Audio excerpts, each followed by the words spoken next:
Quand on arrive au Puy-en-Velay, c'est d'abord les reliefs accidentés du lieu qui frappent l'œil du visiteur. Sur les digues volcaniques, l'homme y a construit des monuments et c'est cette empreinte architecturale qui donne une forte identité à la ville actuelle. Déjà, au début du XVIIe siècle, Étienne Martelange, architecte mandaté par les jésuites pour la création d'un collège au Puy, avait dessiné les contours de la ville en omettant les détails environnementaux tels que les arbres et les ruisseaux.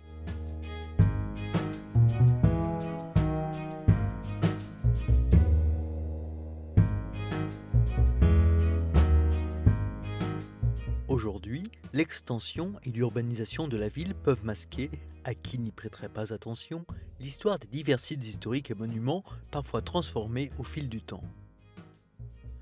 Le Puy est riche de monuments en surface, mais également de sites en sous-sol. Au-delà des édifices de la chrétienté bien fléchés dans la ville, on peut encore percevoir son passé antique. Bonjour, je m'appelle Mélinda Bizri, je suis archéologue et j'ai travaillé dans le cadre de mes travaux de recherche universitaire sur le passé médiéval de la ville du Puy.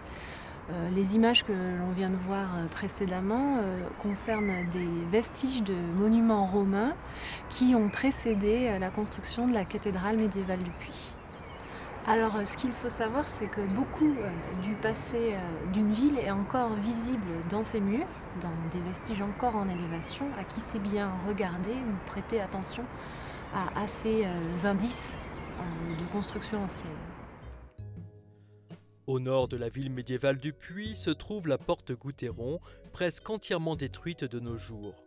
En continuant la fortification extérieure de la ville côté ouest, nous rencontrons la tour Pansac, emblème Pono depuis très longtemps, de par sa très belle restauration et conservation. Quand nous remontons le rempart extérieur, dernier rempart médiéval construit de la ville, nous rencontrons la tour Pagèse, tour parfaitement conservée. Puis, en continuant vers le grand séminaire, la porte de Vienne. Pour finir, la tour perdue, une des tours d'artillerie du premier rempart, accolée au rocher Corneille et se situant dans le bois du séminaire. Un autre emblème de la ville est la porte Saint-Georges, donnant accès au quartier cathédral et faisant partie du premier rempart. Les Poneaux, nom des habitants du Puy-en-Velay, ou plus largement une grande partie du public et des touristes, ne savent pas que de nombreuses recherches scientifiques sont menées sur l'histoire de la ville. Elles permettent de révéler de nombreux monuments. Une thèse est en cours sur la topographie antique de la ville. Un programme de recherche a été mené sur le baptistère Saint-Jean, coordonné par l'Université de Clermont-Ferrand, et a donné lieu à plusieurs campagnes de fouilles qui ont participé à la formation en archéologie des étudiants clermontois. Ce travail de l'ombre n'est pas exclusivement mené par des chercheurs. Il s'agit plutôt d'une archéologie de programmation scientifique dite programmée. La plupart du temps, les études scientifiques menées en amont des travaux permettent l'anticipation de la découverte de ces vestiges. Ce fut le cas pour l'aménagement du contournement du puits. Là où l'on soupçonnait des vestiges, une zone de fouille a été délimitée avant d'entreprendre le creusement du sous-sol. La ville du Puy est en mutation permanente, comme de nombreuses villes dynamiques. Les aménagements urbains qui visent à améliorer le quotidien des habitants sont autant de fenêtres d'observation sur le passé. À l'occasion d'aménagements tels que le repavage de rues, les réseaux de voirie, on peut observer ce fameux sous-sol, comme récemment des caves médiévales qui ont été retrouvées sous diverses places dans la ville. La réfection des monuments apporte également des éléments intéressants à la connaissance du passé d'une ville. Lors de la réhabilitation de l'Hôtel-Dieu, des fouilles et une étude de bâti ont été menées à titre préventif. Ces travaux ont permis de comprendre les différentes étapes de construction et d'utilisation de ce monument. Ces éléments de connaissance du passé sont nécessaires pour appréhender la ville d'aujourd'hui et construire la ville future.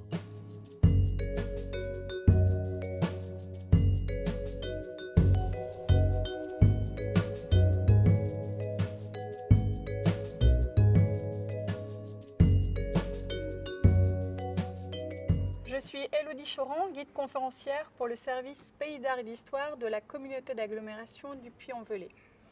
Durant mes études en histoire de l'art et archéologie, j'ai orienté mes recherches sur le Moyen-Âge, puis je me suis intéressée à la question de la conservation du patrimoine et enfin à la médiation de celui-ci auprès des différents publics. J'ai également une formation professionnelle en réhabilitation du patrimoine et une expérience de chantier de restauration. Cette maison derrière nous date en partie du XIIIe siècle, d'époque romane. Ce n'est pas la maison la plus ancienne de la ville du Puy, mais l'un des derniers exemples d'une maison romane encore en élévation. Cela peut nous donner une idée claire d'une demeure urbaine que l'on pourrait qualifier de bourgeoise dans le Puy de cette époque. Cette maison a déjà fait l'objet de plusieurs tentatives de restauration, mais qui ont toutes échoué. Pour exemple, la façade qui donne sur la rue du Prat-du-Loup a été démontée puis remontée en 1985, avant son classement monument historique. Ailleurs dans la ville, notamment autour du quartier cathédral, on trouve de nombreuses maisons avec des vestiges d'époque médiévale qui se présentent souvent sous la forme d'arcs, de baies géminées ou de colonnes pris dans les maçonneries qui ont été modifiées à une époque plus récente. La ville actuelle du Puy, à l'intérieur des remparts du Moyen-Âge, est un secteur sauvegardé depuis 1967. Tous les travaux entrepris dans ce périmètre sont soumis à l'avis de l'architecte des Bâtiments de France. Quel parti prendre pour mener une restauration? Restituer ou réinventer? C'est bien la connaissance et l'étude archéologique des façades qui peut nous guider. Connaître les projets en amont, suivre les travaux et échanger avec l'ensemble des partenaires permet d'anticiper les découvertes archéologiques sans pénaliser ni les maîtres d'œuvre, ni les maîtres d'ouvrage, ni les scientifiques. La restauration d'un édifice reste toutefois compliquée. Conjuguer les choix du propriétaire, faire coïncider moyens financiers et possibilités techniques s'ajoute aux contraintes d'une protection monument historique et secteur sauvegardé et au choix de conserver telle ou telle réalité historique.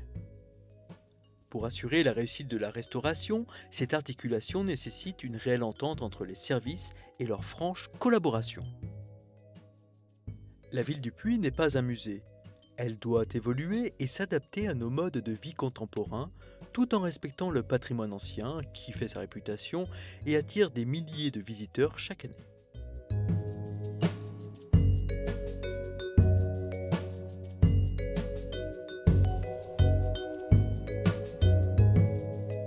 Dans le cadre de la valorisation, les visites et expositions que le Pays d'Art et d'Histoire propose pour animer ce patrimoine s'efforcent de mettre en lumière le passé à partir du peu d'éléments qui nous est parvenu, souvent dans un mauvais état, pour sensibiliser les habitants du territoire à leur cadre de vie et faire découvrir un monument, une ville, une manière de vivre, des savoir-faire traditionnels aux habitants de la ville et d'ailleurs.